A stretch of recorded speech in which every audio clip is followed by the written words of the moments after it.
So there's a number of different cards, combat cards, commander cards, country cards. But there are two other cards, each side has one, which are the jokers. And they're very similar. Let's look at the Republican one. This is, you can do one of any of these actions when you get a joker card. You can have an extra minute of free time, so just use that. If you're really in the middle of something and you run out of time, just activate an extra minute. It could very well be the difference between life and death. You can deploy a reinforcement before combat anywhere that you want.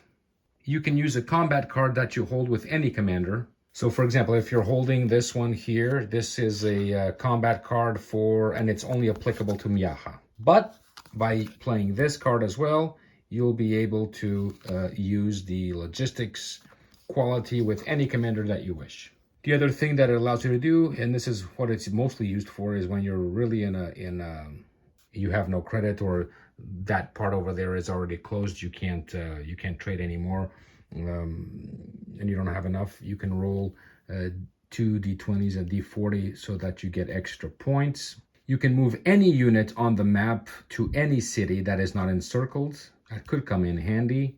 And you remove a black cube from a country on your side. Well, that's a little mistake. It's not supposed to be on your side. It's supposed to be on the enemy side. So if Germany has a black cube here, they have an incident. So you might not want them to join the war. So you might want to remove that. And also you can trade 3 mines with any country. It doesn't matter who.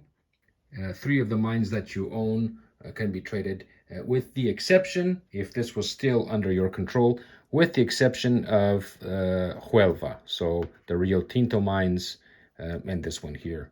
But other than that, you can trade all other ones. The Nationalist Joker is similar, gives you the extra 1 minute timer, but you can deploy 2 reinforcements before combat, not just 1. You can also use the combat card for any commander. This time you roll a d60 for RPs, not a d40. Move any unit to any city not encircled. And it gives you the chance to roll a d6 to move any ship. So you roll a d6, you can move 5 of your units directly. You don't have to put them on the sea zones at all. They can go directly to their missions of intercepting, the convoys, if that's what you want to do.